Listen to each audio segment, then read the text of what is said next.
استغفار کے 20 فائدے۔ ابن الجوزی رحمہ فرماتے ہیں، شیطان کہتا ہے میں نے اولاد آدم کو گناہوں سے ہلاک کیا اور انہوں نے مجھے استغفار اور لا الہ الا اللہ محمد الرسول اللہ سے ہلاک کیا۔ میرے عزیز بھائیوں، کثرت استغفار میں شیطان ملعون کی ہلاکت ہے۔ حسن بصری رحمۃ اللہ علیہ فرماتے ہیں، استغفار کی کثرت کرو، اپنے گھروں میں، اپنے دسترخوانوں پر اور اپنے راستوں میں اور مجلسوں میں، کیا معلوم کہ کس وقت مغفرت نازل ہو جائے۔ استغفار کے بے شمار فوائد ہیں، مثلا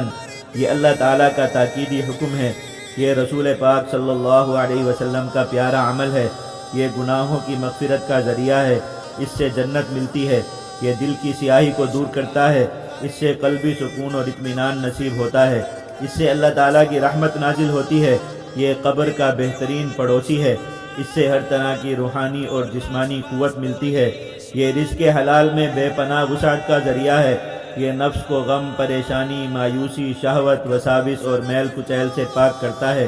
یہ صالح اولاد کا ذریعہ ہے، یہ ہر بیماری کا علاج ہے، اس سے انسان کو دنیا کی بہترین زندگی نصیب ہوتی ہے، یہ مقبول اعمال کی حفاظت ہے، اس سے بلائیں مصیبتیں دور ہوتی ہیں، اس کی برکت سے انسان کو اپنا اصل مقام اور فضیلت نصیب ہوتی ہے، اس سے مفید بارشیں برستی ہیں، اس سے شرح صدر ہوتا ہے، سب سے اہم فضیلت یہ کہ یہ بندے کا تعلق اللہ پاک کے ساتھ ٹھیک کرتا ہے۔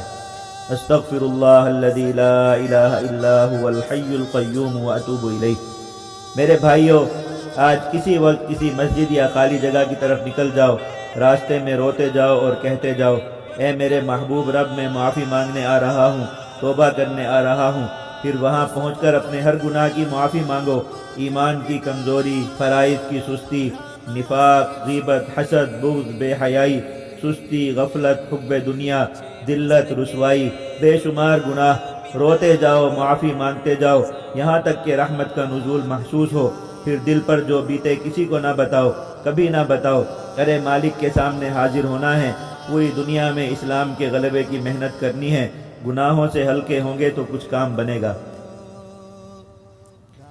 انسان کے لیے خطرناک لمحہ۔ اللہ تعالیٰ کی نعمتیں بے شمار ہیں، انسان کے نفس پر پریشانیوں اور وساوس کا حملہ ہو جاتا ہے اور وہ سمجھتا ہے کہ مجھ پر اللہ تعالیٰ کی کوئی نعمت نہیں، میں دنیا کا سب سے مظلوم، سب سے بدحال اور سب سے غمزدہ انسان ہوں۔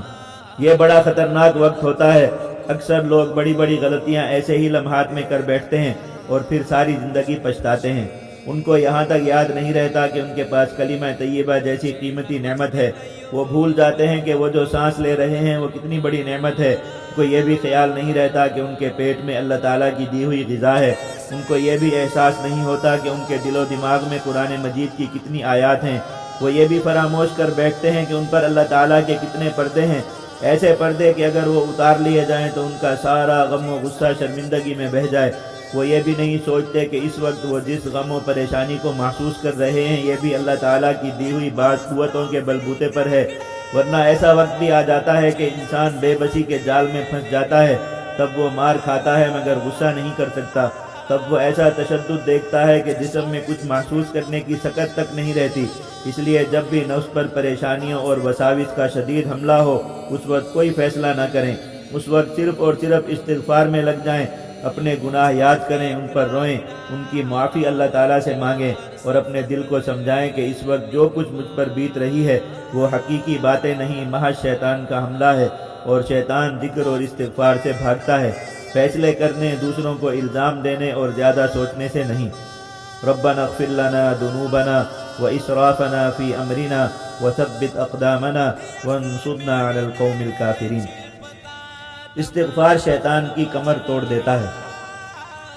شیطان اور اس کے چیلوں نے دراصل بہت محنت کی کہ مسلمان استغفار اور توبہ سے دور اور محروم رہیں۔ وجہ واضح ہے، توبہ اور استغفار سے شیطان لعین کی کمر ٹوٹتی ہے اور وہ جن گناہوں کو اتنی محنت سے کراتا ہے وہ سب معاف ہو جاتے ہیں، بلکہ سچی توبہ سے وہ گناہ بھی نیکیاں بن جاتے ہیں۔ ماشاءاللہ، امت میں کچھ لوگ ہمیشہ شیطان کے خلاف مورچہ لگا کر مسلمانوں کو توبہ استغفار کی طرف لانے کا کام کرتے رہتے ہیں۔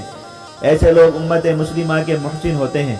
کہتے ہیں کسی عرب ملک میں ایک بوڑھے بزرگ مسجد میں مقیم تھے اور ان کا کام صرف یہ تھا کہ مسلمانوں کے ہر طبقے کو توبہ استغفار پر لائیں۔ ایک صاحب تھے، ان کی اولاد نہیں ہو رہی تھی،